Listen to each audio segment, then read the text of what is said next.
యొక్క విశిష్టత ఏంటి? అక్కడ మనం చేయాల్సిన పూజలేంటి? అది కూడా విధి విధానాలు ఎలా ఉంటాయి? అనే వాటి గురించి ఇప్పుడు మనతో పాటు చర్చించడానికి, వాటి గురించి చెప్పడానికి మన దగ్గరైతే ఇప్పుడు చిలకమర్తి ప్రభాకర్ చక్రవర్తి శర్మ గారు మనతో పాటు ఉన్నారు. మరి గురువుగారిని అడిగి తెలుసుకుందాం. నమస్తే గురుగారు. నమస్తే అమ్మా. కార్తీక మాసం విశిష్టత గురించి మనం ఇప్పుడు మాట్లాడుకుందాం. కాపోతే ముందుగా అది కూడా ఒక శ్లోకంతో మొదలుపెడితే ఇంకా బావుంటుంది. ఓం శ్రీ గురుభ్యో నమ. హరి ఓం. శ్రీ చేతనానంద భారతి స్వామినే నమ. సదానంద రూపం ప్రకాశస్వరూపం నిరంత ప్రపంచం పరిచ్ఛేద శూన్యం అహం బ్రహ్మ రుచైకగమ్యం తురీయం పరబ్రహ్మ నిత్యం తదేవాహమస్మి. ఓం చంద్రరేఖాలహత్పాలం గంగాంభో విలసజ్జటం పాదభూషా ఇతానంతం ఉమాకాంతపాస్మహే. ఓం నమ శివాయ. మంచి శ్లోకంతో మరి కార్తీక మాస విశిష్టత గురించి అనేది కూడా మొదలు పెడదాం. అసలు కార్తీక మాసం యొక్క విశిష్టత ఏంటి?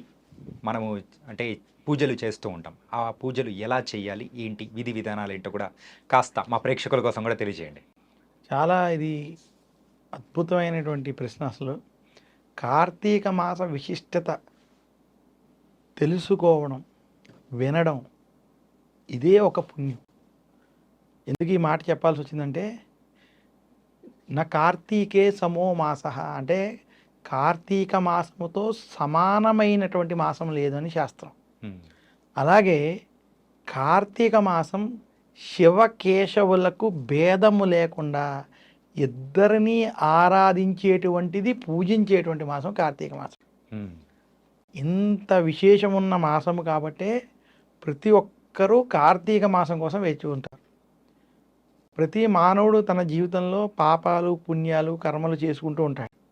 అయితే సంవత్సరంలో తెలిసి కానీ తెలియక కానీ ఏదైనా కొంచెం నేను పాపం చేశాను, ఇది చేశాను అనుకున్న వాళ్ళు, లేదా నా జీవితంలో నేను ఎంతో కొంత పుణ్యం చేసుకోవాలి, పుణ్యాన్ని సంపాదించుకోవాలి అనుకునేటువంటి వారికి కార్తీక మాసం ఉత్తమమైన మాసం అని శాస్త్రాలు తెలియజేసాయి. ముఖ్యంగా కార్తీక మాస వైశిష్ట్యం గురించి మనకు చెప్పినటువంటిది ఏదైనా ఉందంటే అది కార్తీక పురాణం. కార్తీక పురాణం 30 అధ్యాయాలు ఉన్నాయి. ఆ 30 అధ్యాయాల్లో ఒక్కొక్క అధ్యాయం ఒక్కొక్క విషయం చెప్తుంది. అయితే కార్తీక మాసం యొక్క విశేషాలు చెప్పే ముఖ్యమైన అధ్యాయాల్లో మొదటి 10, ఆఖరి 4 లేదా 5 అధ్యాయాలు, ఈ 15